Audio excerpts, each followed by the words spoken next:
very warm welcome to all our participants to this very interesting webinar we have today. Let me welcome our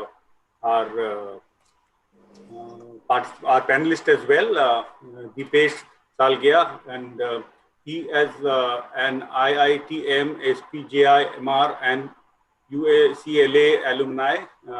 He's a professional experience of 28 years, currently director, Shapoorji Pallonji Real Estate. He has worked with the Tata Group and Mahindra Group earlier as well. During his 23 years with Shapoorji, he has handled almost all aspects of the real estate, ranging from licensing to land transaction, from sales to strategic planning, and from design to dispute management. He has also handled some very complex land transactions at Shapoorji. His core strength lies in providing a fine balance between academic rigor and the ground realities in real estate. Publicly, he is more known for assignments that he has undertaken as his passion at Shapoorji. Firstly, for releasing Hindi film Mughal-e-Azam by converting it into from black and white into color. That's in 2004. A first kind of project in the world cinema, and later for converting the same film into a musical play in 2016, which became the first Broadway-style musical from India. And that I'm sure a lot of us would have seen and appreciated, and it ran houseful for weeks on end. In his blog, it's Deep Impressions, he focuses on giving rare perspectives on wide-ranging topics, real estate, entertainment, strategy, literature, etc. His blog has been published in the Times of India, Economic Times, Money Control, Business World, Business Standard, India Today, NDTV, Movie Star, Talkies.com, and many others. So welcome, Deepesh, and we look forward to one of the least researched topic as we were speaking, and your immense in-depth knowledge about it. The session will be moderated, including the question answer, and sitting by one of the Chamber's past president and one of our very, very big supporters, Mr. Ashok Barat, who's a fellow member of the Institute of Chartered Accountants of India and a fellow member of the Institute of Company Secretaries of India. He graduated in Commerce from Allahabad University in 1975 with the Chancellor's Gold Medal, and was the rank holder and winner of A.F. Ferguson Award for the best paper in auditing in the examinations conducted by the Institute of Chartered Accountants of India. He began his career with Hindustan Unilever Limited and worked in positions of increasing responsibility both in India and overseas with global and family corporations of repute. As I mentioned, he's the past president of the Bombay Chamber of Commerce and Industry, member of a managing committee of ASSOCHAM, and deeply involved in the establishment of the Center for Mediation and Conciliation being set up by the Bombay Chamber of Commerce and Industry. He retired as the Managing Director and Chief Executive Officer of Forbes and Company Limited. Post-retirement, after 40 years of corporate life, he is on the board of several corporations and consults independently for various businesses, taking particular interest in mentoring startups. We hope when all those who have joined us would have a very, very interesting session today. As a brief about the chamber, as you all would know who have been following the chamber, we are a 185-year-old chamber. Yesterday, we had a foundation day addressed by the governor of RBI, Mr. Das, and it was a very well-attended session. So over to you, Mr. Barat. Thank you, Sandeep. Thank you for that generous introduction. Welcome, Deepesh. Thank you for finding time to join us on this webinar. I'm not going to thank Bombay Chamber for anything, because it's my duty to serve Bombay Chamber. I'm a humble servant of Bombay Chamber, and it's my duty. And it's always a very pleasant duty, unlike many other jobs that I did in my career. So the reason, when I heard that we are going to speak about real estate, I was very deeply excited for two reasons. One, it is an industry which is never out of the news. All other manufacturing companies, they may be in the news, they may not be in the news. You will hear about steel, you will hear about automotive. Suddenly they'll disappear. Some other industry will start coming into focus. Real estate industry is one that does not get out of focus anytime. And the reason for that are twofold. Number one, it touches everybody, whether it is a small villager making a hut for himself at home in a village, to a man who would be making probably a huge villa for himself or herself. A home or a shelter is something that is so integral right from the time when people were cavemen. Even caves was nothing but a home. It was some kind of a real estate industry those times to carve out a cave if it was not a natural one and live there. So this is the one reason. Second is that it is a very unique industry in which, in fact, in the last few years, there has been a more preponderance of organized people being a party to this industry, but always has been something that has been run by what I call, or what we often call, particularly those who work in corporates, as an unorganized sector. So over a period of time, certain myths, perceptions, stereotypes have crept into our mind, which are maybe true, may not be true, but I think there is the time has come when some of these myths have to be either established or busted. So I've been talking to Deepesh. Deepesh has been in the thick of the real estate industry from an organized sector's perspective.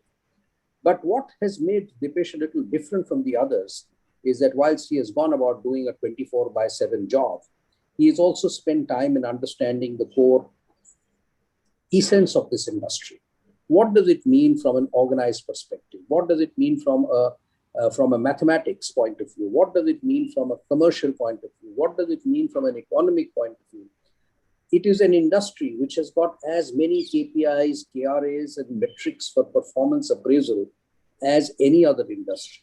It is an industry that is the subject matter, or should be the subject matter, of analysis across all kinds of stakeholders, whether it is a home buyer, whether it is a lender, whether it is a borrower, whether it is a builder.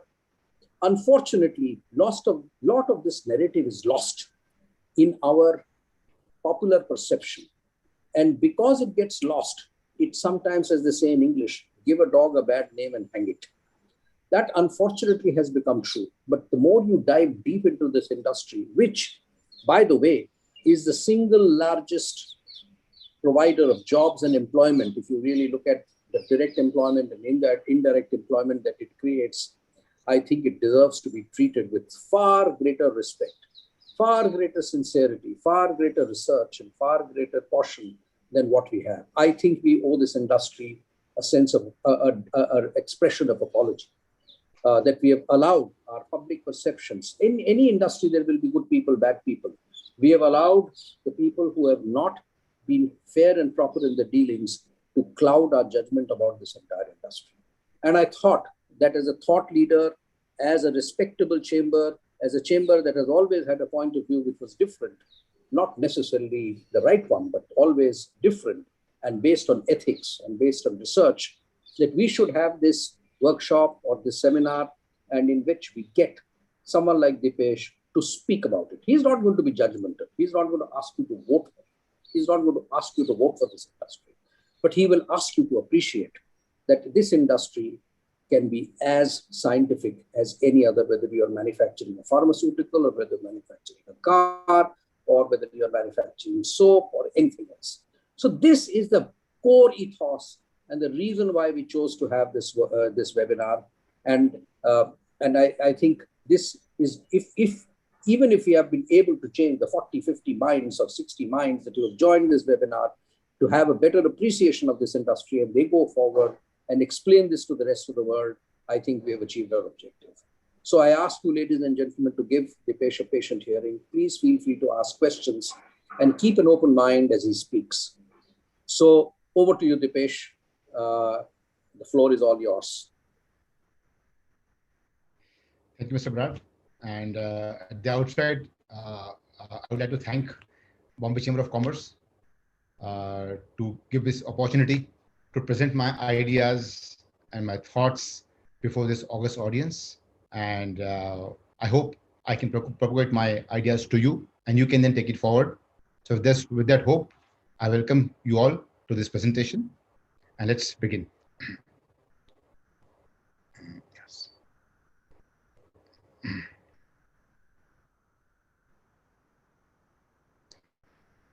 We can see the screen. Is it visible? The screen is visible?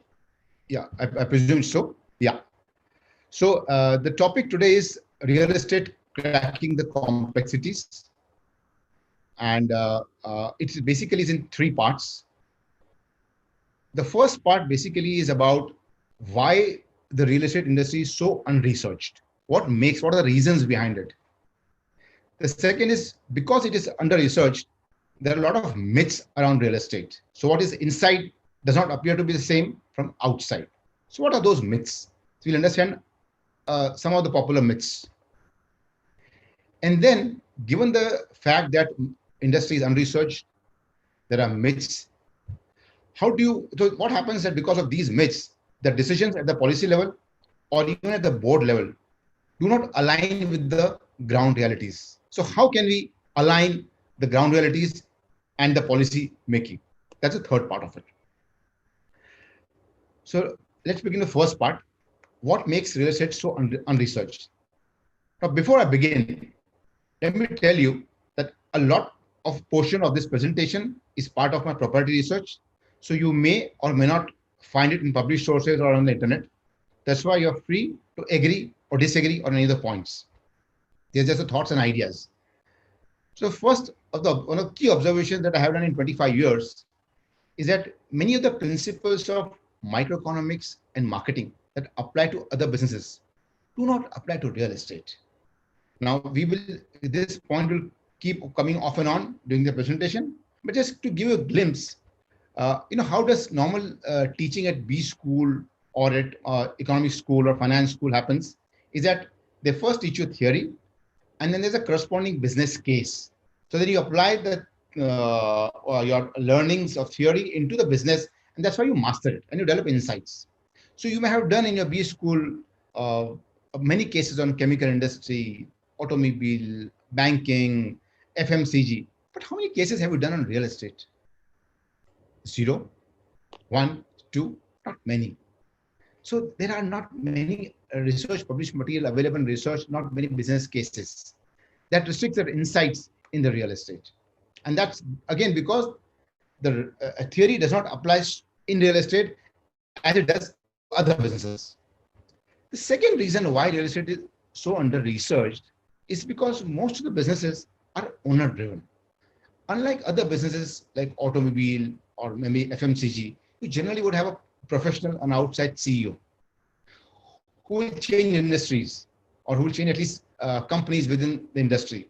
With that, what happens when he moves from one organization to another organization, he takes his knowledge and publishes knowledge, discusses it, and develops research on it. So this knowledge emanates and people learn the knowledge and it gets published and a lot of people develop insights of that business. But in real estate, the business generally is owner driven. So all the key knowledge and the insights of the business remain with the owner or its family members. And typically, owners have less propensity to share the knowledge.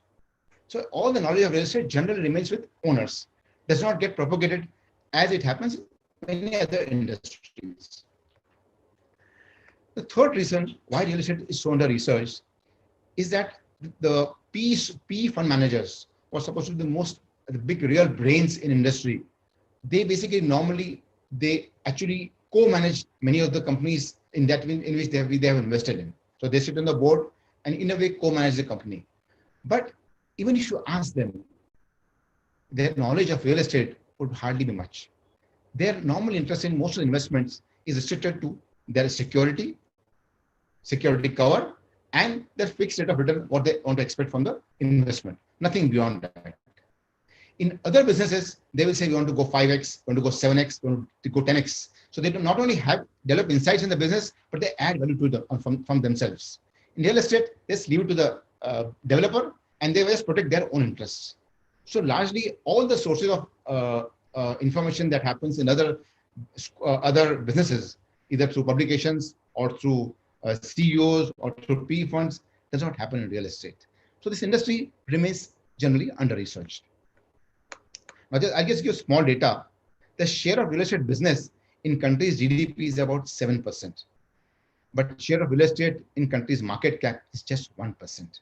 So you can see how much public capital or public knowledge is there. It's just 1/7 of the potential. And agriculture is almost 20%. So that doesn't form a part of the market cap largely. So the share of actually real estate in the public domain is very, very less. Now we come to the second part of the presentation, the popular myths about real estate. Now, this basically, as I mentioned to you, is basically, what you see from outside and what you think in other businesses does not apply in real estate. Now, one of the first myth in real estate is that it's a very, very scalable business. Now, what is a scalable business? Scalability is measured on many parameters. But let's take an example of Facebook. Now, scalability generally is high when an incremental growth can be achieved without too much dependence on capital or on senior management time. So, as I took the example of Facebook, it's highly scalable model. Every new user comes to Facebook and increases the value of Facebook. But how does a new user come? Through references. So does it involve too much capital? Not much. Does it involve senior management time? Not much. So on its own, through network effects, the business grows. Now what happens in real estate? How does a business grow? You have to buy a new piece of land. But every piece of land requires a large amount of capital. And because land is a complex issue, it also involves a lot of senior management time. So the senior management time for expansion and capital for expansion is continuously required. So scalability is restricted in real estate. Second, if you want to, another way of expanding in real estate is you expand cities. So if you are today in Bombay, you can go to Indore, you can go to Lucknow, you can go to Jamshedpur. But in real estate, what is the core of success is a local knowledge, the local consumer preferences, local design values, local approvals, local political clout. Now you cannot develop all these skills in every city. So a builder who is so successful in Bombay may be a failure in Indore or may not have any success in Lucknow.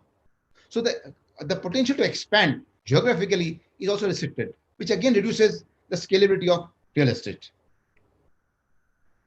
And the third strategy used by a lot of corporates, a lot of manufacturing companies is to develop a good vendor base. So basically, example is the automobile industry. They have, like I said, they might have developed in Germany and they expand to so many other nations because they have a dedicated vendor base. Vendors do a lot of research, develop the infrastructure, and on that channel, the main company grows. So that's the way they have become scalable and moved across countries. But in real estate, what's the biggest raw material? Is land. Can you have a fixed source, a vendor for land? Because land is so distributed, you can't develop vendors for land. It's not possible. So that again, a vendor development strategy as work for automobile or many other industries does not work for real estate. And the last reason that makes a business scalable is that normally the cost comes down with volume. So when you increase volume, your costs come down and profitability increases. So that's where you keep expanding. Now, I have done a small research on what happens in real estate. This is applicable for one particular location in Mumbai. It's not an all India figure, but for one particular location. Now, if on the same location, if you were to build a 20-story building, it would cost us 2,370 rupees per square foot. But if you were to make a 40-story building, it would cost us 3,555 rupees square foot. And if you were to make a 70-story building, it would cost me 6,615 rupees square foot. So the cost actually increases as the volume increases. Now that's very unlike a commodity processing industry, where if you have 1 million ton plant, the cost would be X rupees per unit. But you make a 2 million ton plant, the cost would be X minus. When you make 5 million ton plant, the cost would be X minus minus. But here, the cost keeps on going up. And some may say argue that the land cost does not increase, but there are other costs like fungible FSI premium you have to pay, and there are open space premium you have to pay. So those costs also keep on adding up. So actually, in general, in real estate, beyond a certain point, the cost actually increases as the volume increases. So scalability again has its own limitation in real estate. And what is interesting, if you see here, from 61st floor to 71st floor, for that particular portion, your cost is almost 12,975 rupees square foot. So if you are selling your goods at 10,000 per square foot, you should not make 70-story building. Even your average cost is 6,615, but your the incremental cost for the last 10 floors is 12,975. So you are better off making 60-story building. You'll make more profit than if you make a 70-story building. I want to explain you the uniqueness of real estate. It's not that what it appears from outside, and it's very different from other businesses. The second popular myth is on turnover and profits. Now, most businesses, you measure on top line or bottom line, turnover and profits. They measure the key performance index of any business. Now, in real estate, higher turnover does not necessarily mean larger business operations. Now, I will give you an example in the end to make it simpler. And it is a real big theory, but just to give you a small glimpse of the entire scenario, what do you mean by turnover? When your turnover is high, turnover means the capacity of a company to turn over its inventory. So the faster it can turn over inventory, the higher the turnover. So let me take an example of a bookstore or retail store. You sell a book, and then the day book is sold, you replenish the book with a new inventory. And the faster you turn around or faster you can replenish your inventory, the higher is your turnover. Now that assumes that your inventory can be replenished at the rate your sales happen. But in real estate, when you sell apartment in a building, you can't replenish the inventory. Your inventory is gone. Your inventory will get replenished when you buy a next parcel of land, which is not very, very easy. It takes time. So higher turnover does not mean it is going to have higher turnover next year also. It's good company, because its turnover in future will depend on how fast it can buy a new piece of land. So merely a turnover figure does not give you the size of operation of a business. Now, similarly, same thing happens with profits. And profits, I give a very simple example. In real estate, if a building starts in year 1, it takes booking in year 1, year 2, year 3, and year 4, it completes the entire project. The profit is booked in the 4th year because the building is ready in the 4th year. But cash flows come during 1st year, they come during 2nd year, during 3rd year, and during 4th year. So your cash flows and your profits will not have very high level of correlation. Unlike other businesses, when you have strong profits, you also have strong cash flows. Here, in 1 year, you have profits, but cash flow in another year. So you cannot judge a company merely from the top line or bottom line as you normally do in other businesses. I'll give a very, very small example. There are 2 developers. They have only one project. To make it life very simple, one project of 1 lakh square feet at the same location. Or design, everything is same. They started at the same time. They finished at the same time. The building is ready after 3 years. And the opening rate there was 12,000 rupees square foot. Today's rate is 18,000 rupees per square foot, both the buildings, and average selling price 15,000 rupees square foot. Identical projects. Only one difference. The first developer sold 90% of the stock under construction. The second developer sold only 50%, a laggard. So the first developer will have high turnover, obviously, and it will have more profit because it just sold more. But the question is, which developer should have a higher market capitalization? The answer is not A. The answer is B. The reason is that the developer A has sold 90% of stock at 15,000. So remaining 10 he can sell at 18,000.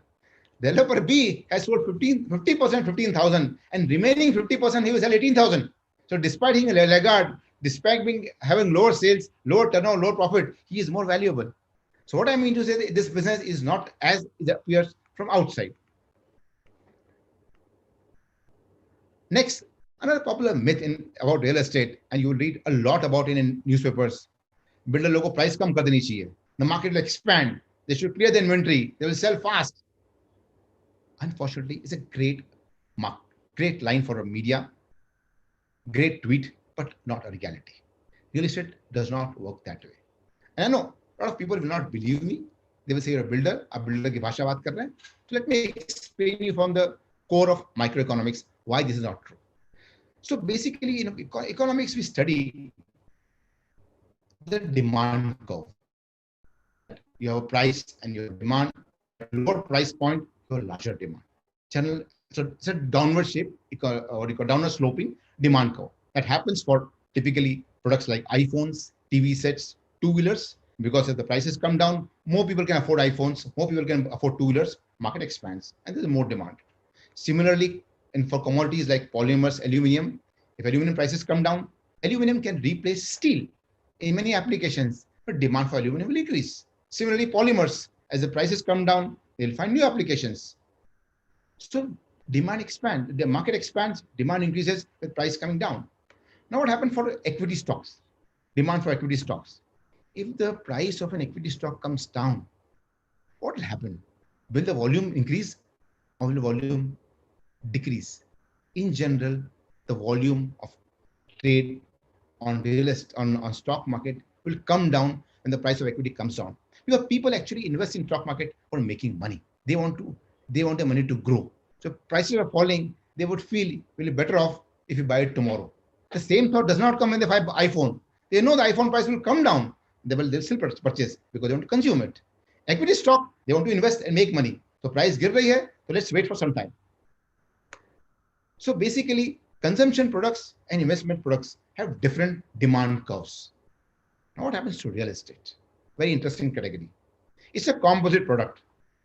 Some people buy real estate for investment, some buy it for consumption, and some buy for investment as well as consumption. Now for such a product, can you imagine how can you draw a demand curve? It is extremely complex to draw a demand curve. So if you cannot draw a demand curve, how can you predict that price comes close to demand बढ़ जाएगा? It does not work that way. So real estate will not work the way microeconomics teaches you. So it's a very complex demand curve. So that is again, same thing as I told you, principles of microeconomics and marketing do not apply to real estate as they do to other businesses. And that's why we have so many myths on real estate. Now the third, aligning regulation with business realities. Now that's actually the core of this presentation. Now we have just seen right now that real estate is so under researched. There are a lot of myths around real estate. So there's a lot of, it's a very muddy area. Now in this muddy area, when policy decisions made or even a board level decision made, it sometimes is not in alignment with the ground reality because from top, you can't see what is exactly the bottom. So how do you align these things? Now, basically, if you ask me, the key concern of regulator is that the home should be affordable. I think everybody agrees that home should be affordable. Now, we all know that there are the big costs for real estate is land. Second comes regulatory cost. And third, risk, which has not been discussed in most of places, which is what I would discuss. Now, as far as land is concerned, it's, everybody on every platform would say home should be affordable. Builders are making too much profit. Well, fine. Builder, what do you think of builders? They will say they're greedy because they make fat margins. Others will say land price should come down. Now, it's very easy to say land price will come down. But even Mr. Barat, if he has a piece of land in Alipur in Calcutta, 10-acre land, and if I tell him, Mr. Barat, I want to do affordable housing, give me land at 20% less cost, I'm sure he will not oblige me. Even though he's a proponent of affordable housing, but when he has to sell his own land, he will say, "Mujhe market price chahiye." And why everybody will file a disclaimer. I'll file a disclaimer. I don't have any. If you have some, give me some. No, I'm saying if. That's why I use the word if. If you had a 10-acre land in Alipur, there, nobody wants to sell his land cheap, but everybody wants an affordable home. So that's an irony that we live in.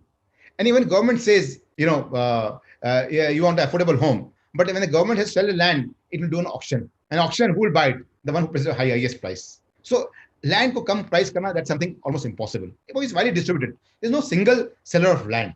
It's widely distributed. Regulatory costs, it has been much discussed in the media, so I don't want to discuss that. A lot have been discussed. I want to discuss a third important point, which very few discuss. Risk is a very big portion of the cost of real estate. Now, why do you say risk is a very big portion of the cost of real estate? You know what?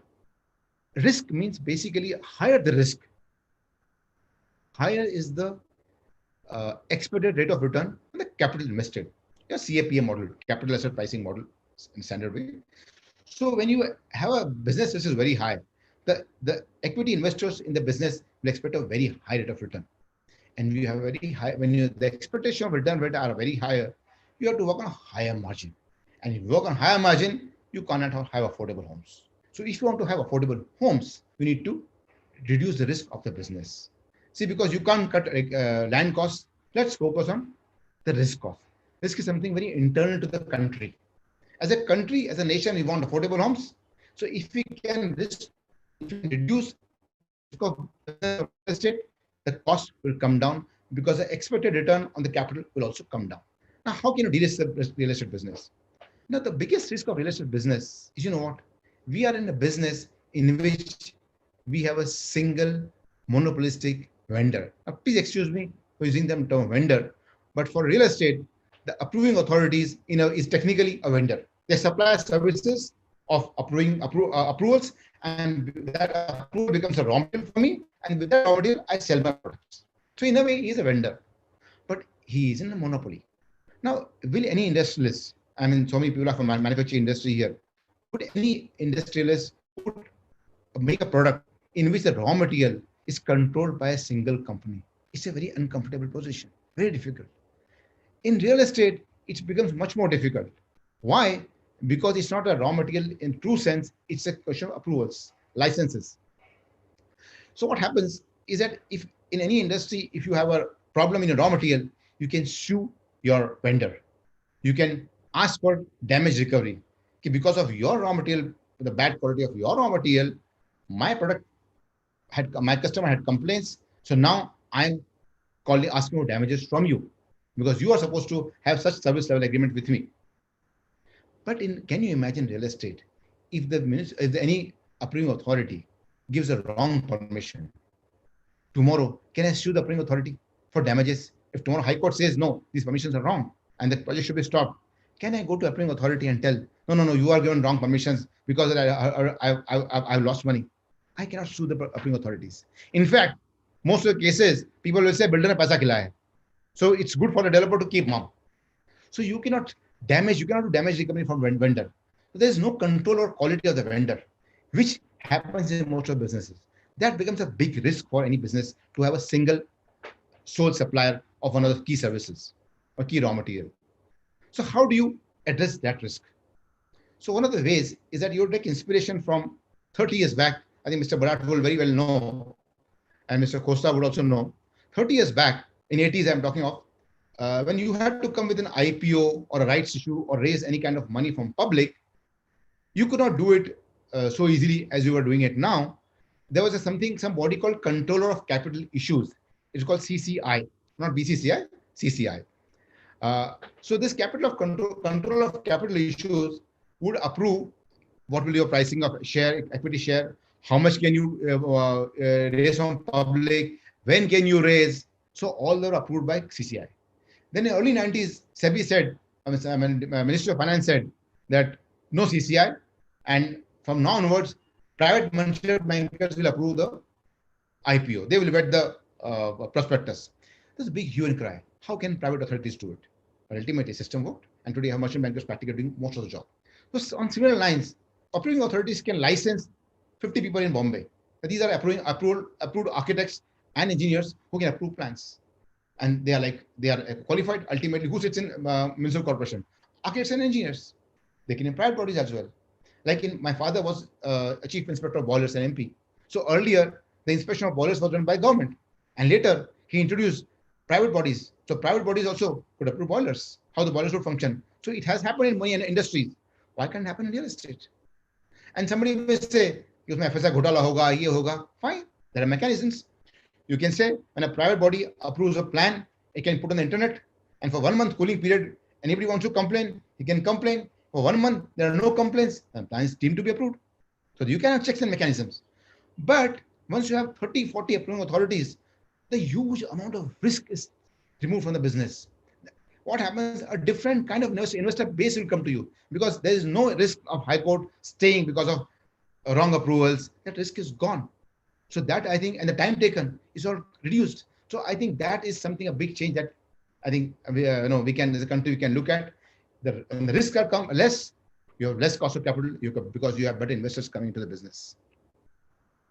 The other source of risk is that the developers have to pay entire money to the regulator for their costs in terms of your FSI premiums, fungible premium, approved infrastructure charges, all of the scrutiny fee, and even the buyers have to pay stamp duty at a very early stage. This increases the risk of the business because it becomes very heavy investment. And that interest cost is very high because it's a project level loan. A project loan is much higher than other kinds of loan. And that's very expensive. That adds to the cost of real estate. And more importantly, because government receives all the money beforehand, government is not interested whether the builder gets OC or not. That's another business because they have recovered all their money, all the revenue they could recover from the project. I am saying almost entire regulatory charges should be shifted towards the OC of the project. Like building factory में होता था पहले आपने factory gate से बाहर निकाला excise duty pay किया. The same system you can have here. When the building is ready with OC, that time you pay all the charges. But then what will happen is the real estate business will become very investment light. So it becomes less risky for the developer and also less expensive for the investors and everybody else. But there's another big advantage. Because government's money is stuck in the project, government effectively becomes a stakeholder in the project. So it is in government interest, in public interest, that every buildings get OC. So tomorrow, if an RTI agent comes and goes to court and try to do some problems and tries to get a stay against this thing, the court will see the RTI agent as acting against the public interest. Because the building does not get OC, the government will not get revenues. So by linking government revenues to occupation certificate, you are trying to make every building, every real estate project up in public interest. And to safeguard government's thing, what you can do, RERA today says 70% of money should be deposited in escrow account. You can say 80% should be deposited. So RERA will have much more security lying in escrow account, and that money can be used to repay all government dues. So I think there is a way in which we can reduce the risk. And if that risk can reduce, the regulator's agenda of making affordable homes can be achieved. Now, the second thing is that how do you make real estate attractive for investors? Now, people may say, why do you want to bring investors in real estate? Why can't you have sellers and buyers? Why do you need an intermediary? Again, a very nice headline. You will see a lot of articles that builders should move out from booking because under construction booking creates a lot of problems. And because of that, a lot of disputes happen. That's a big cause of dispute. Let builders make the full building and then sell ready apartments, like a manufactured building. Again, excellent thought for a newspaper headline, but it does not work that in real estate. Again, to explain such people, let me go now to theory of finance. And people who would have read, who have done management in finance, something called Miller and Modigliani model. So for those who are not from finance, let me explain you. Basically, it means that in every business, if you start increasing the amount of debt from zero to slowly increasing debt, the value of the business will keep on increasing. But beyond a point will reach, which will be the optimal point of debt, beyond which if you increase the debt, the value of the business will come down. So essentially it says that in every business, there's an optimal ratio of debt and equity. Okay, for the maximum value of the enterprise. So similar principle applies to real estate in a slightly different manner. In the sense, in real estate, you will have a maximum level of debt, a maximum level of equity. But if you do that, the project will not be ready. There will still be a gap. Let me explain you how it happens. So if you assume a scenario when you fund the entire building by borrowing debt and making the entire building, it is going to be very high risk for the developer because that much loan will be on the company. Plus, even for the banks, it's very high risk, very risky in terms of their risk ratios and all that. And the cost also is high because you debt borrow and you add on interest and the cost keeps on increasing. So it is not a very value proposition. So debt has to be below a certain level. And even if you make a building ready with debt, the problem is not just the cost. What happens if you have final apartment of a building ready? You can't sell them so fast. It will take years to sell. So you will need to sell under construction to divide the marketing plan over years. You can't make a building and say, now I will sell the entire building. That does not work that way in real estate. It needs time to sell because people do not buy homes as they buy maybe even car, or maybe even car, even like iPhones. They go to a shop, they like it, they swipe the credit card and buy it. It doesn't happen in real estate. Now, even if you want to buy a car, you go to showroom once, twice, thrice. It takes time to decide, make a decision. Home is much more expensive, maybe 10 times more expensive than a car. It will take to decide. So it is not that it's really ready. Sab log aa jayenge. They will not come. They'll come and they will see, okay, there are 500 apartments. I will buy it tomorrow. It will take a lot of time to sell. But that is huge cost proposition for the developer. On the other side, if the entire thing is funded by equity, the returns are not set that high to justify it. So equity investors expect much higher return. So now if you want to keep debt and equity both in optimal range, you have to rely on something like advanced booking. So you need those kind of investors to keep debt at a certain level, equity at a certain level, and the gap has to be filled by investors. Otherwise, this business does not work. And you can do a lot of theory on Mordigani. I leave that for researchers, but it will not work. You need investors. So that is why real estate is a very unique industry where revenues fund capex. In most industries, what happens? You have a capital cost. So you execute the project, the manufacturing plant, the construction for 2 years. Then you have working capital. Then your working capital is turned around, and then you get turnover, sales, revenue coming in. But in real estate, the day you do your foundation, you start doing selling. So your sales actually fund your capex. So when revenues fund capex, it's a very different model. You will not find any financial model in which revenues will fund capex except in real estate. So in most businesses, you will first do the capex funding. Every funding is tied up, and then your revenues keep coming. Real estate, do capex funding through revenues. So it's a very, again, principle of economics and marketing that apply in other businesses do not apply to real estate. So again, this is a very unique business in terms of funding. Now, how do you make investors? How do you make business attractive for investors? So I'll just take one of the key issues. I can't take all the issues. I'll take one of the issues: how the current fiscal structure is not attractive for investors. Because only if investors, large investors, are there, you can take large projects and you can supply that much of homes to the market. Now today, GST is 5% on under construction sale. You all know. GST is 0 when you buy ready property. So what happens? The person who's buying under construction is taking a risk, but he pays a 5% penalty on that. I'm calling GST as penalty, because the person who buys ready apartment, who takes no risk, he pays no GST. So essentially, GST becomes a penalty on somebody who supplies risk capital. Now, if you see any other businesses on stock market, most of the government policies are geared to provide the equity investor with tax incentives. So you have an ELSS scheme in which you invest, you get 20% tax rebate. When you sell equity shares, the capital gains is much lower if you sell a debt product. So the taxation structure normally is designed to promote the risk taker. Here, the risk taker is penalized. So as a result, the amount of capital that can come gets restricted. And if you want to bring that much of affordable housing or that much housing in the market, you also need people to take risk capital in the business. So how do you solve the problem? And we also know that government revenues cannot be affected. They're sacrosanct. So a simple solution could be have 2.5% GST on ready, 2.5% on under construction. But there's no incentive for people to move out. Because when people move to ready apartment, because buyers are smart. The moment they move to ready apartment, government does not earn any money because zero GST. Government also loses GST. So if government can have 2.5% of both, it will collect half tax from here, half tax from here. The revenues of the government don't get impacted. The risk taker is not penalized, and large amount of capital can come under construction, which can fuel a lot of construction across India, which again gives a lot of GST income to government. So I think this is actually win-win for government also, for home buyers also, and for developers also.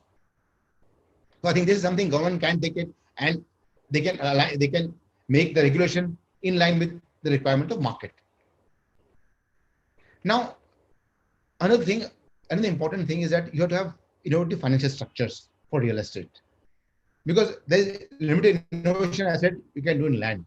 Even in construction, as I mentioned to you, if you keep increasing cost and increase the FSI, it does not work that way. So financial innovation is another way in which you can align your regulation with business realities. So the cost of borrowing for housing finance companies is lower than that of developer. We all know that. Housing finance, if you just let me first explain what is OTCEI. In 90s, the government of India had come with something called over-the-counter exchange of India. The concept basically was, in those days, there were small companies.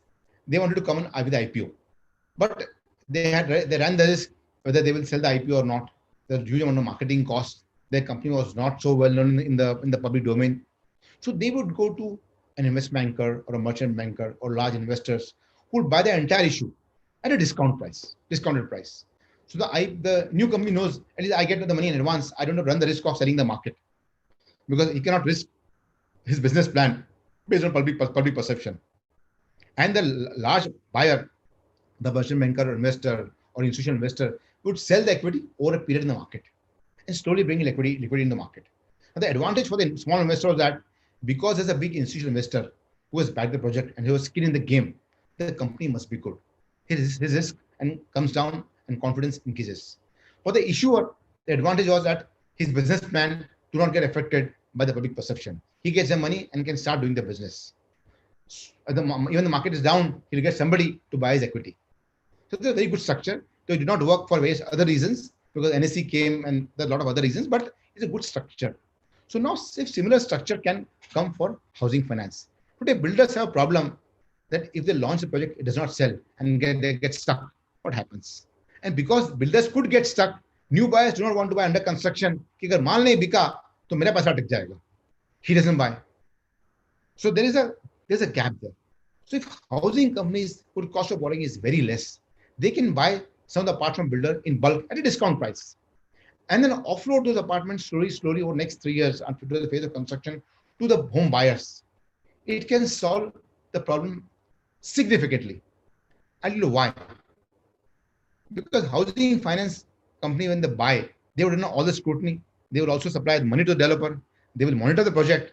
This will give a lot of confidence to new home buyers that the housing finance company has put the money as equity, not merely as a debt or loan to the home buyers. That gives a lot of confidence. So they will not fear from buying apartments under construction. So that when they don't buy, a lot of money comes under construction. And if a lot more money comes under construction, housing finance company can easily offload or get out of it over next 2-3 years during construction phase. And what happens basically is that besides the fact that it get comfort level to the buyers, the risk of developers come down, and the risk of developers come down, the risk of the banking sector also comes down. So everything gets aligned because banks see the HFC money as an equity. So that equity really helps a lot in making the balance sheet of developers attractive for lenders to give loan to the developers. And now somebody could say, now what's the advantage of HFC? Why should housing company finance do? So one is that they will have capital appreciation because they will buy it from discount from a developer and sell over a period. But more than the financial gain, they also have a strategic gain. Today HFC, what they do, they lend the builder. What is called commercial lending, they call it. They give loan and try to earn 13, 14, 15% rate of return. But if there's a default, they have to go to NCLT. Here, because they become a customer, they also will have a RERA shield. So HFC not only a lender, but they also now have become consumer. So they actually can go to RERA against the developer. That's a much bigger, a stronger tool, a much quicker tool for the HFCs than going to an NCLT. So this is a big gain for HFCs if they can work out a structure here. And another strategic gain for a HFC is that if they have bought apartments and they're selling apartments, they have access to the home purchasers who are actually their core customers who borrow money, who take home loans from them. So when they have first access, they can actually give home loan. This actually will increase their home loan business as well. So it's like a value-added services for their home loan business. So it is not just merely a profit-making exercise for HFC, but also a larger business interest for them. So if this structure can be worked out, it could be a real big innovation in real estate. Another critical issue. And then the last issue I would have to consider here is that, we have been talking that we have so many million home demand by 2022, so many million demand by 2025.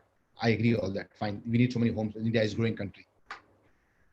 But so I have not issue on that the need for shelters, or need for homes in India. But how many of these people who need shelter want to buy home? How many people want to borrow money to buy home?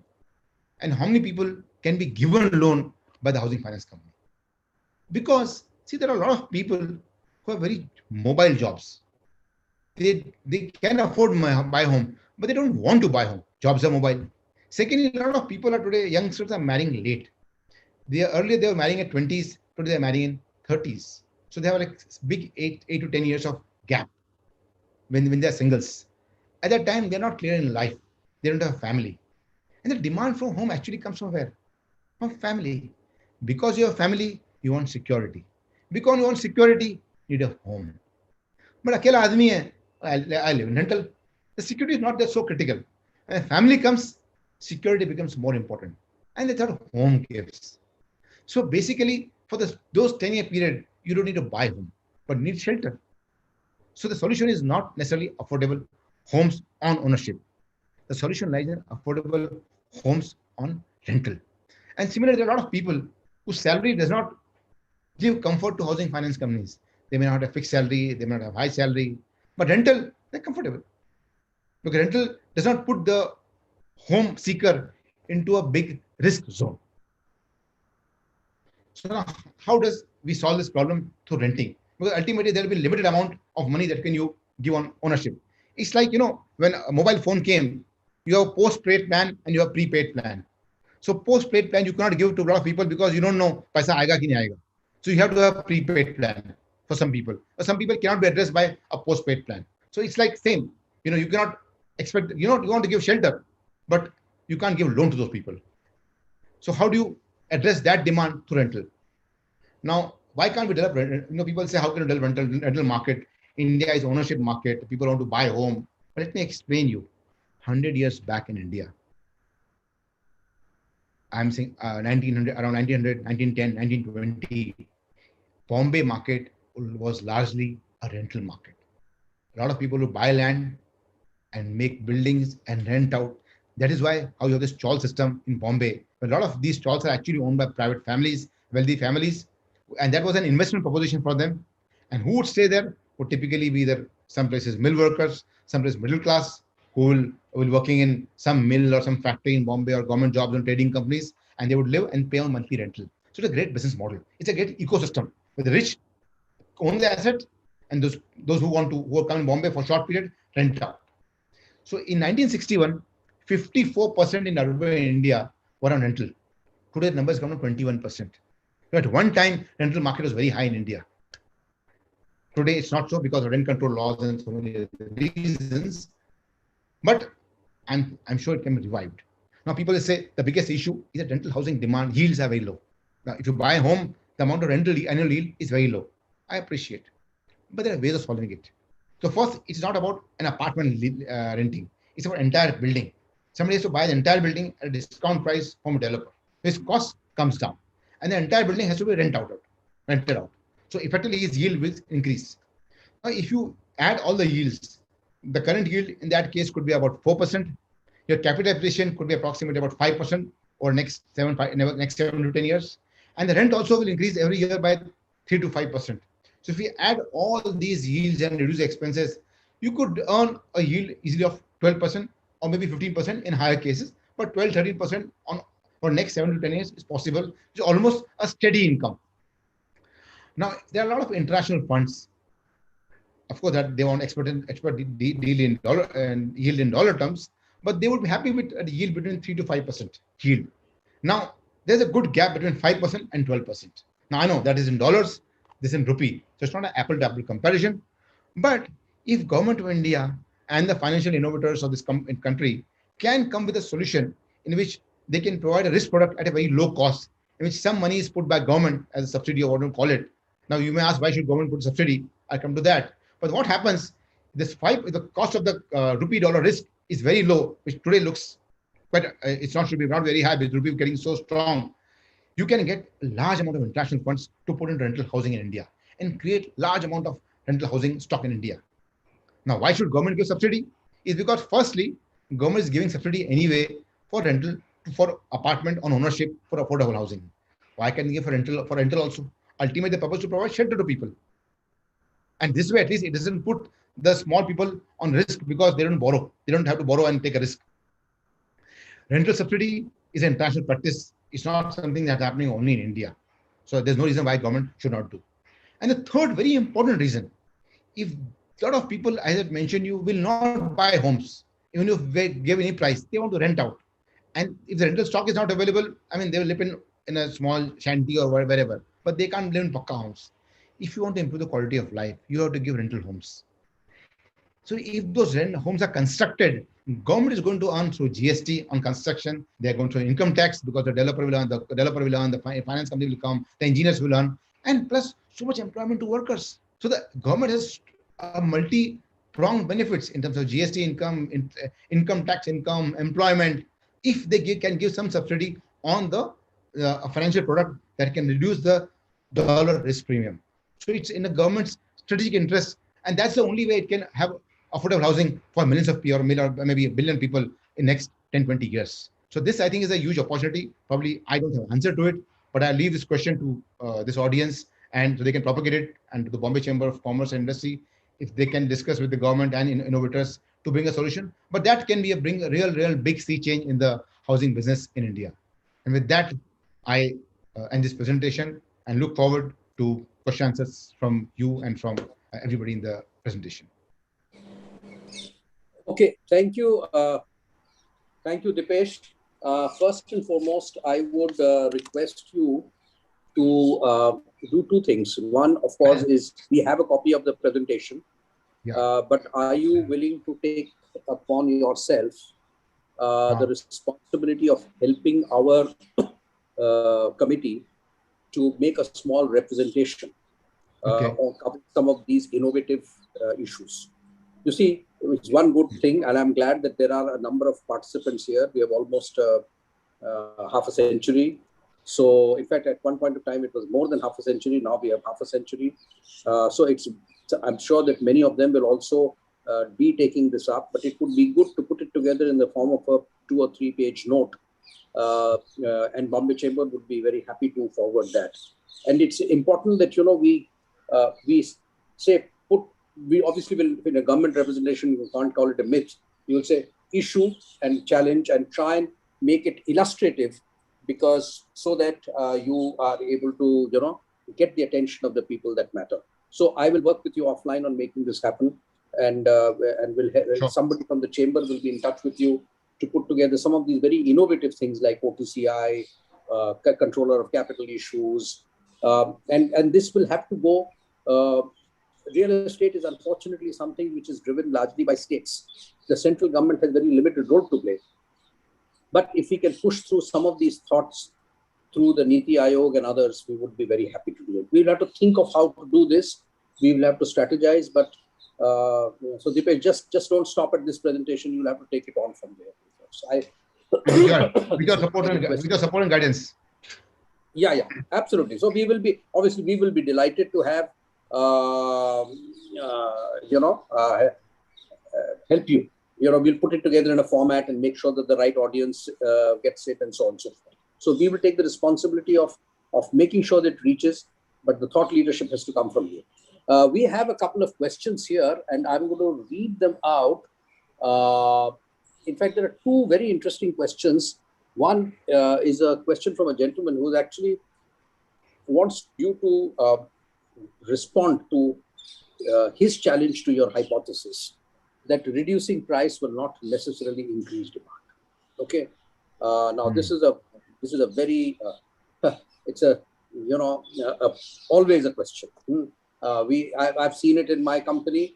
Increasing wrapper price or decreasing wrapper price of a Lifebuoy soap by 1 paisa. The debate, the whole Hindustan Lever House would shake. Okay. So yes. So I'm sure that this is one question that I would like you to take up as the second question. And then meanwhile, there are more questions coming up. So therefore, you can carry on whilst I'm just making a note. Do you see any opportunities for rate coming into the residential sector? REITs have come into big way in the commercial sector, but what about your view on the residential sector? So whilst you're doing that, I will actually be noting down the questions, so the next ones will follow. Over to you. These two questions first. I'll have these two questions first. Then you can move to the next questions one by one. Let's do one by one. So to answer the first question is that I said that if the prices are reduced, that will not necessarily increase the demand. So there will be a segment of people who are buying home for consumption. They will increase their purchase because they will actually prepone their purchase, not increase, but prepone their purchase. So from that segment, the demand would increase. But there are a lot of people who buy home for investments. That segment will just say, I'll postpone my decision.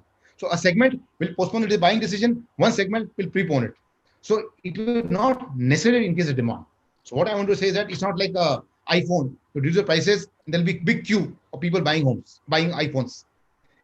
In homes, that queue will not come because one segment will also go away. So it's a net difference that you will see. The next question is your REITs in rental housing. Now, I think I would love if the REITs are in rental housing, but currently the yields are quite low. And that's why I feel that instead of retail investors coming into REIT, an institutional outside investor has to be brought, because their expectation of return is much lower than the return expected by Indian retail investors. But I'll tell you, but your question is very good, because there's a way it can come. In my opinion, the way it could come in India is if you can, unitize a product. In the sense, there are some people who, let's say in my age of 15, let's say around 50, and they say, I want to retire in 10 years time. So let me buy a home and keep it. So I'll earn a rental return for some time, and then I will move it. So a company could buy a lot of apartments and give the opportunity to people to own individual apartment or rent out. If that kind of structure is worked out, then even if I earn like 3%, 4% yield, it's fine, because ultimately I'm going to live in the apartment. So I want to buy, reserve an apartment, earn income for some time, and then come. So my rate of return that I expect is not very high like a financial investor. It's like a consumption come investment demand. So if you can place those kind of customers, we can have like a quasi REIT structure for real estate investment in rental housing, but not as you have in commercial. Okay. So I have I'm actually deluged by questions. I think, you have a good chance of winning an election as well, Deepesh. But let me try, because the more number of questions are asked to a politician, the greater is his popularity. I mean, it's one of those myths. Builder neta jo hai, ek hi, they are birds of feather flock together. Yeah. So, but there are two or three very interesting questions. One is, this whole COVID thing. It has completely changed the working dynamics of people. More and more people are going to work from anywhere. They're going to work from tier 2, tier 3 cities. They will be delivering services to their employers who may be living in. So how is this whole demographic profile of real estate, both on the commercial as well as the residential, change? Because population shifts will happen as a consequence of COVID. So that's one question. The second question, a little bit of a linked question to this would be, there is in rental housing, you have made a case for rental housing and some structure around that. I don't know whether you made a case for rental housing. You made a case for creating a structure by which the changing dynamics of owned versus rental could also be leveraged better. But there is an emotional dimension to it. How do you address that? And there was another set of questions relating to how does reconstruction and redevelopment, that's also a very big way that real estate gets developed. You redevelop something or reconstruct something. How do you, is there any myth associated with it, any dynamics associated with it, which is relevant to what you presented? So now, first the work from home and the post-COVID environment. So let me tell you what, yes, there are a lot of things that could happen, but let me tell you what is a definite trend. We are in a state of flux. How the market will respond is, again, time will tell. But what is definitely true is that people are looking for larger homes than what they require, what they had wanted to plan, what they had planned for 2 years back. Now, the reason is one, of course, they want to work from home, so they want a small office area. But now people want to buy a pet room or a yoga room, a meditation room. These kind of demands have come up. So people want to buy one extra room for whatever reasons. There's a big change in last 2 years. COVID has only catalyzed it or increased it. So there's a demand for, in the urban segment, a lot of people are buying home. Plus, their interest rates have come down, which means the monthly EMI that they have to pay can buy them larger home. These two factors have actually, second plus prices have come down. That's another reason, of course. So this all factors together have increased the demand for larger homes. So you will see demand for larger homes. And interestingly, this is very interesting, is that earlier larger home in a city like Bombay would mean South Mumbai, Central Mumbai. What you would now see is that 4-bedroom homes in Ghatkopar selling, in Malad selling, in Borivali selling, in Vashi selling. So you'll have larger homes across the geography. Unlike early times where 4-bedroom meant you have only been in probably in Central Mumbai or in South Mumbai. So I think that is again changing in this market. So that's from the home point of view. You are going to have demand for larger homes. Now, where you can developer can make money definitely is in urban areas. Because urban areas are the very profitable business model. The demand at the lower the LIG segment is very high. In BNC towns is also very high. The problem is that there is not business model for organized players to make money there. Now, one of the reasons is basically called the cost of regulation. The cost of regulation, whether you sell at 20,000 rupees square feet or whether you sell at 4,000 rupees square foot, is same. Environmental clearances or RERA or firefighting, open spaces, they are the same. So I'm happy to address that to 500 people than addressing the problem to 5,000 people. If I can make the same money with 5,000 people, itni magajmari karke, why deal with 5,000 people? So business case for them, I have a question. Demand is there at both the points. India is a growing economy. So that is a COVID question. What is the second question? The redevelopment. Redevelopment. See now, redevelopment, I tell you, what happens in development is that there's again a very critical thing happens in development, which I think I should have covered here. In that, what happened is that in redevelopment, if you take any area, let's say is going on redevelopment, and the tenants agree for an area of, let's say, 400 square feet, a negotiated area, I'm giving 400 rupees square feet. There are two issues happen. The last tenant gets a better term than the first tenant because he signs in the end. So what happens in the next building? Every tenant wants to become last tenant. Yeah, मैं last में sign करूँगा ज़्यादा पैसा मिलेगा मेरे को या ज़्यादा area मिलेगा.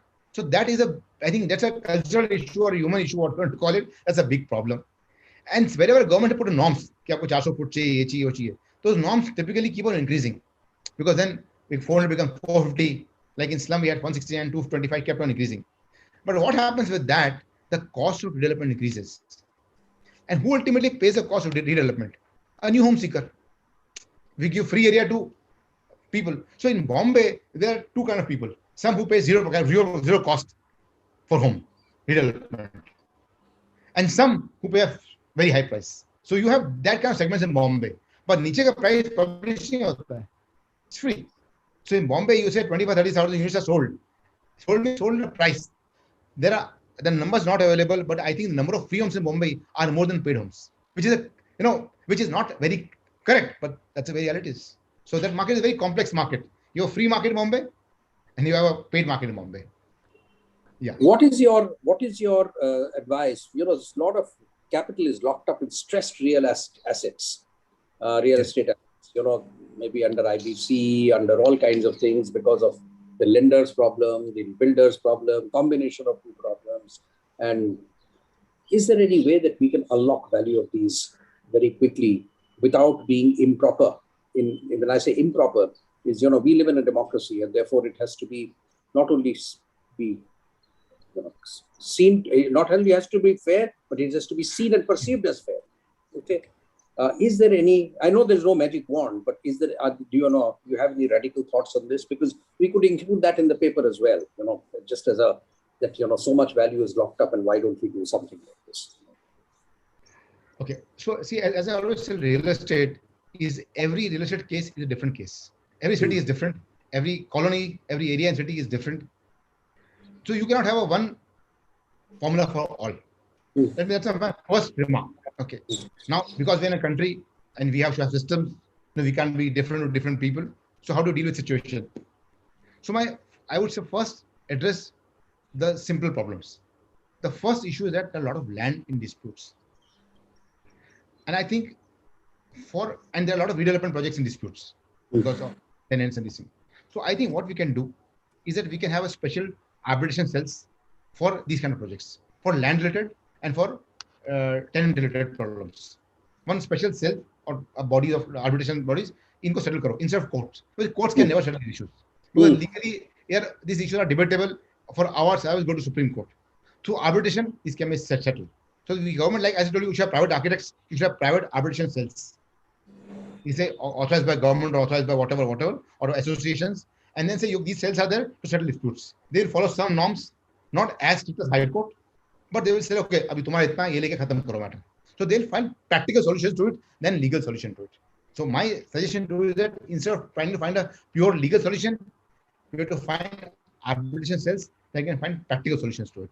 Okay, so that is one thing that you can do on this thing. Now the problem comes under. I'll just interrupt you for a minute. I think you are forgetting that this ringmaster for this particular event is a mediator, and I always prefer that you should use the word mediation and conciliation. Anything which is adversarial, whether it is done in Oberoi or whether it is done in the small causes court, will always lead to more appeals. So therefore, I think mediation and conciliation are better ways to address this. And by the way, on a very serious note, because of this COVID, all that has come. But now, in fact, I'm seeking an appointment with the head of RERA, Maharashtra RERA, to formally involve Bombay Chamber, the CMC, in resolving a lot of these disputes through a process of mediation and conciliation. Any help that you can give us on this will also be very highly appreciated. Sure. So, in fact, we're going to work probably in conjunction with the MNLU and us. We have a lot of students there.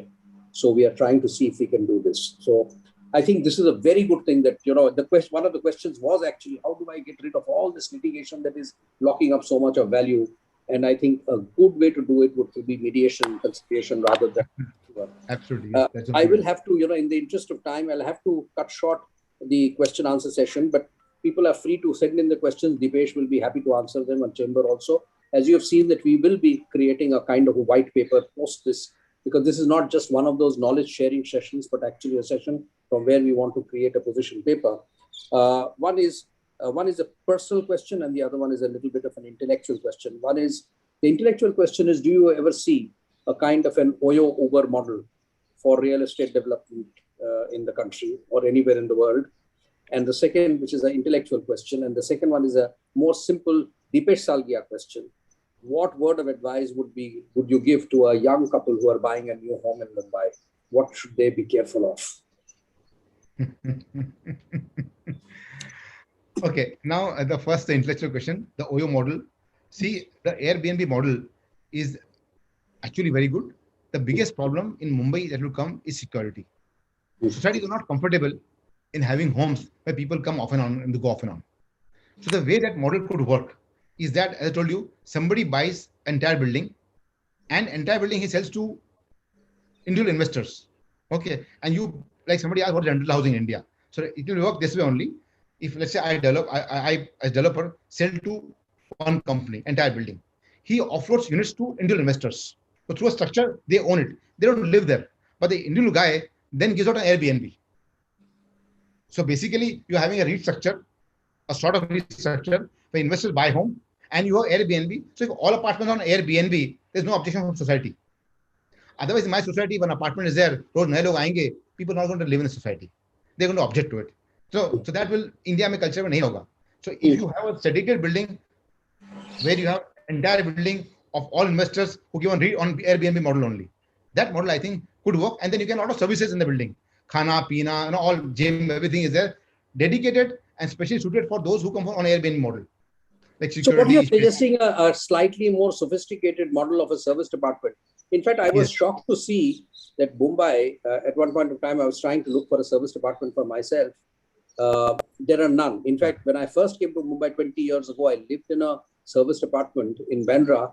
And, some years later, when I went to take back my children to show where we were staying, it had disappeared. It had gone. It didn't last. And I met one of the owners and he said, हमारा business चला नहीं. It's not going to work. It's not going to work. Yeah. So, and the last question is, for a young couple buying a new home, what word of advice would you give? Now as things move, we are going to have a situation where work from home is going to whether your company happens. Every company is not going to shift to work from home. Let me live very clearly. Some companies, some sectors will shift. Some companies will have a 4-day office, 1 day work from home. So different models are going to come. But you may change jobs. So you will require some need for work from home. So you will have to have some kind of that provision in your thing. But the real issue is that your needs are going to change over time. So if you can buy in an area in which you can upgrade faster, or at least have an option to upgrade, I think that should be one factor you should look into buying home. कि यहाँ पे और भी घर आएंगे बड़े, इससे बड़े, if you have 2-bedroom, if all the buildings are 2-bedroom only that building, where do you move out? You move to new area. So if you're not open to moving to new area, if you're not open to, then you should go into it because बच्चों का school है, ये है, वो दो issue, you don't want to change school.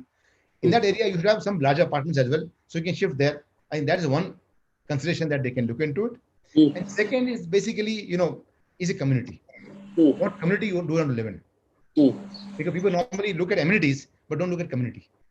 So I think that community is one area they should look at because community really adds so much value to you. And particularly during COVID times, we realized that more than amenity, which all were closed. The swimming pool was closed in my building, the gym was closed in my building, the conference room was closed in my building, everything was closed. It was actually the camaraderie of the community which helped us pull it through. So I think that's a very valid point. So thank you very much, Deepesh. It was wonderful having you, but I'm just making a request to you that this is not going to be the end of it. We will have more of you because of the fact that so many people have joined, and I think we should put together a paper for the government and for the regulators. To all the participants who joined us during a working day, thank you very much. If there are any questions, feel free to let us know. We would be happy to answer your questions. And if there are any ideas and thoughts, please do send that to in because we will make sure that we will evaluate them and put it back into the paper because we want to present a white paper on the industry to the powers that be, whether it is a think tank or whether it is a government, local or union. With that, over to whoever is the representative from Bombay Chamber who is coordinating this. Sandeep, to you. I think that was thank you very much, sir. Yeah, someone has said, I think a home is where the community lives. And after explaining so many complex issues, talking about real estate, I think you ended with a very, musical piece that, we should look at more of communities rather than amenities because amenities can keep, changing as per the time as well. So a big thank you to Deepesh sir for taking up very complex subject to a level where a lot of people can understand and interpret. I think it is something that people should reflect more and more on such kind of decision making in the real estate. Big thank you to Shapoorji Pallonji Group for also providing support for organizing this particular event. Also, big thank you to Mr. Ashok Barat sir, who has been a big support for Bombay Chamber for so many years, and all our participants who have spared time and have also. I'm trying to have a copy of the question answers which may not have been answered in this session and try and pass it on to Deepesh sir. But we'll be really glad to work more in the direction of real estate because I think it's an important part and parcel of the existence of the city as well. So thanks to everybody, and we look forward for more such interactions with many more stakeholders. Thank you. Thanks to everyone. Thank you, Mr. Barat. Thank you, Deepesh. Yeah. Thank you. Thank you, Praveen. Yeah. Thanks. Wonderful. Thank you. Yeah. Thank you.